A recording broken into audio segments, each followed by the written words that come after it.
Lake Region Economic Bloc, LREB, is the first regional economic bloc to be established in Kenya at the advent of devolution. Conceived in 2014 and born in 2018, the bloc brings together 14 counties within the Lake Victoria Basin, including Bomet, Bungoma, Busia, Homa Bay, Kakamega, Kericho, Kisii, Kisumu, Migori, Nandi, Nyamira, Siaya, Nzoia, and Vihiga, with the aim of optimum but sustainable utilization of shared resources to accelerate socio-economic transformation of the people.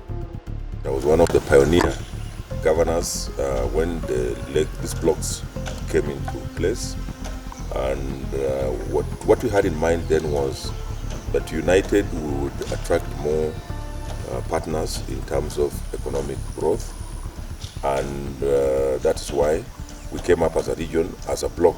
As a bloc, we are stronger economically, socially, and if you please, politically in our diversity if we think together.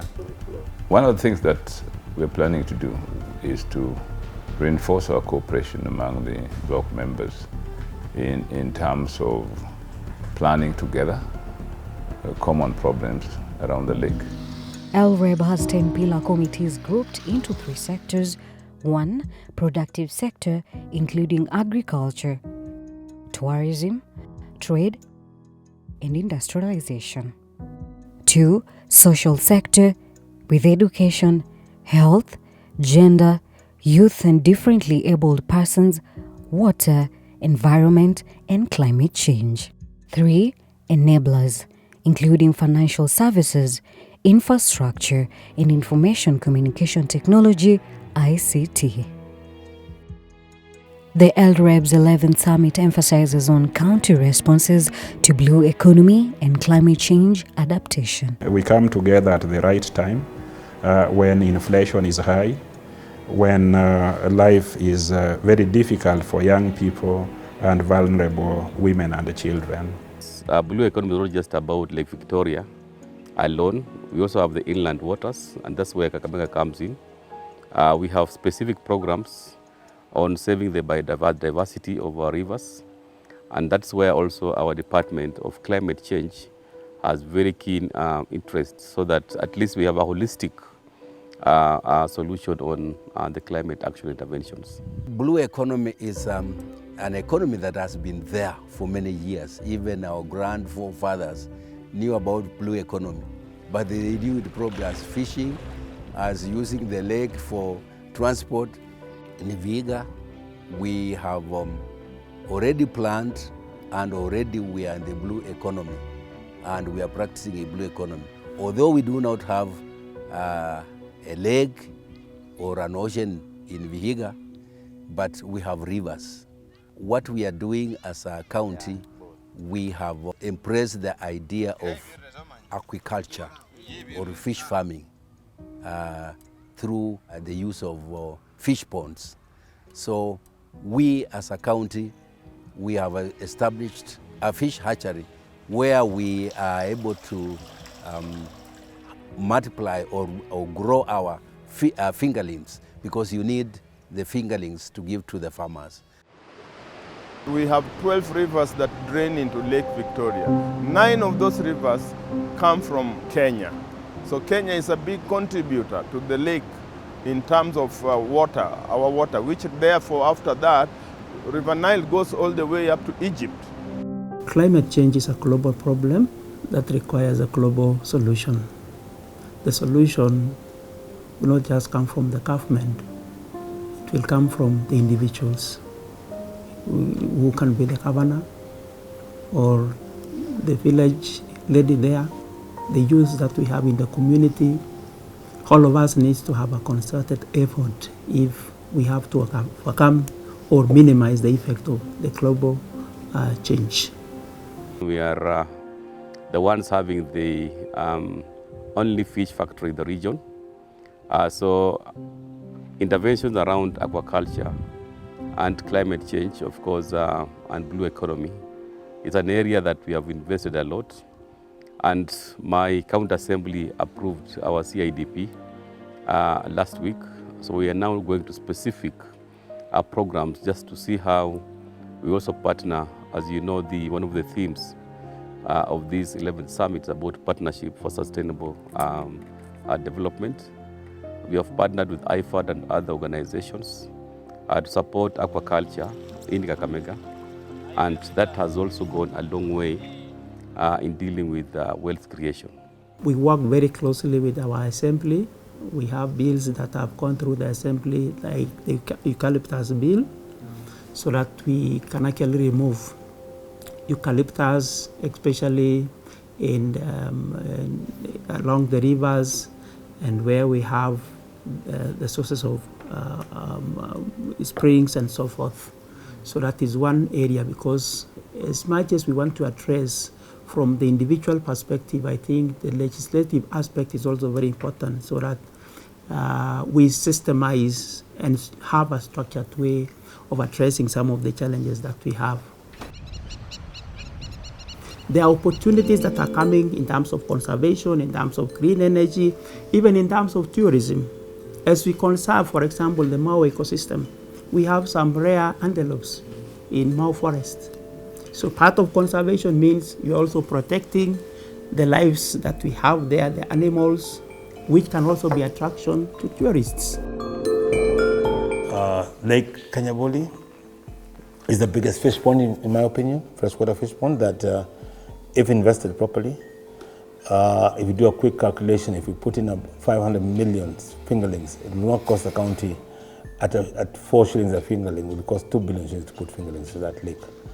If you do the calculation, we're talking about 45 billion with an investment of 3 billion shillings after 9 months. Put in a few fisher boats, put in landing bays, put in fridges where we can store the fish on the lake. We can be flying fish from Kisumu directly into Europe. You don't have to go to the exchequer to look for money. Guys are fishing, we charge, you put the boats there. It's an activity that will earn the county all the money they need in the world. We welcome declaration by COP27, but in the final analysis, it only makes sense if we ourselves have plans, domestic plans, for improving the environment and for building a strong blue economy. Our domestic plan for building a strong blue economy is, one, to make sure that the environmental health of Lake Victoria is improved. In Kakamega, for example, we're also calling upon people to adapt or adopt the forest. And the focus now is not about tree planting, but tree growing. Our forest cover is low. It is something we are not proud of. We are actually ashamed of it. Ports and harbors and beaches around the lake are very important centers of economic activity. Victoria Sands Lodge is a beachfront hotel. That hotel has 13 rooms, 23 beds. If you go down to Dunga, you'll find that there's young people there that use hyacinth to turn it into energy. And then they channel it directly to the women to fry fish. That fish is very fresh because it's using very clean energy. We do solid waste management, whereby we collect the waste. Like in Dunga, for the last 10 months, no waste has been taken out of it. What we do, we collect them, we do sorting, and place everything according to their type. The organic will either come for biogas production or for compost manure. Then the rest, which is plastics, glasses, we also sort them out according to the types, which is now very easy to recycle or reuse. The ones which you can't reuse or recycle, like the pampers and the likes, we incinerate. We also have incinerator where we do incineration, which is safe to the environment. The drainage around between here and Bita is opened up because a lot of the times when it rains, there's siltation of vegetation and soil from up the mountains, which comes and blocks the culverts. So our staff have been engaged a lot in unblocking that, because when it is not done, the water flows on the road and the road degrades. We work with the communities. We make sure that we support the communities around. We source most of our food from the local people. We try as much as we can to be able to contribute to the environment and the ecosystem. We keep our beachfront clean, we keep our premises clean, so that is a contribution that we are making. The Blue Economy concept seeks to promote economic growth, social inclusion, and the preservation or improvement of livelihoods, while at the same time ensuring environmental sustainability of the ocean's coastal areas and the inland water bodies. For the past 6 years, we've had cages in the lake for tilapia production, and we are currently able to produce up to 10,000 metric tons of tilapia per year, which makes us the largest producer in the region. The Victory Farms currently employs 720 people full-time. But we also have regular casuals who come in, around 300 per month. Now, the 720 people who we employ full-time, of course, have families. So that's the direct effect. However, if you look around Victory Farms right now, you will see that there's a significant difference in the standard of living because the community around us has got jobs available nearby. Lake Victoria is a center of common interest to almost 18 county governments that fall within its basin. With 6 of Kenya's major rivers flowing through these counties, the need to coalesce around blue economy resources, design joint harnessing initiatives, and come up with conservation strategies is urgent. We thank God that we have such wonderful resources within our block. So it depends on how well we use those resources to support our cause. And our cause is simple, to develop the block, to make the block rich, to make the block accessible. We have several flagship projects, one of which is solar power, which we want to put in the block. And we will tap into all areas apart from the panels. We'll tap into this kind of resource because we want this block to be self-sufficient in power. We are coming up with about 280 megawatt of solar power cluster across all 14 counties within LREB. Apart from that, it is also deliberated to have one of the largest floating solar plant on the Lake Boli in Siaya, which would predominantly will feed into the national grid and serve the industrial needs of this region. But we must make sure that there is some synergy and rhythm about how it is done so that this other important component involving the production of solar energy does not interfere with the other things I've mentioned about environment, conservation, and also developing an eco-city around the Lake Nyong'o. And the second partnership is with Ministry of Railways. The Government of India has allocated a corporation called Dedicated Freight Corridor Limited. With Dedicated Freight Corridor Limited, our LREB, together with our company, we made a memorandum of engagement again. We have formalized a partnership. So very soon, the officials and the senior engineers from the Ministry of Railways and Dedicated Freight Corridor will come conduct the feasibility studies to establish an inter-county railway network which is expected to change the face of entire country.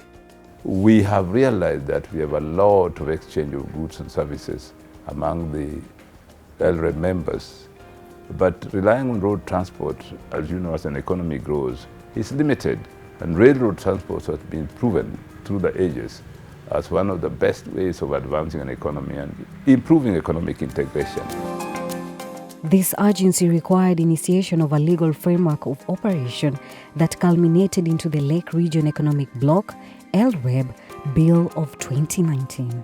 The bill has been ratified by 10 out of 14 county assemblies and signed into law by respective governors, which is way above the prescribed threshold of 6 member counties. The bloc is therefore a body corporate capable of discharging its mandate as per the laws of Kenya. I am very happy that currently now the Treasury has come out with a Public Finance Amendment Act. It is saying that counties can now come together and work together as one entity through an authority. Also, the national government can link up with the counties to form an authority so that they perform or undertake an activity that has economics of scale, where the benefits are widespread to a bigger area than a small area. The bloc boasts of its proximity to a market of approximately 40 million people within the East African basin of the lake and a potential market of 90 million people in the Democratic Republic of Congo. The future of our economic bloc and other economic blocs in the country is looking very bright.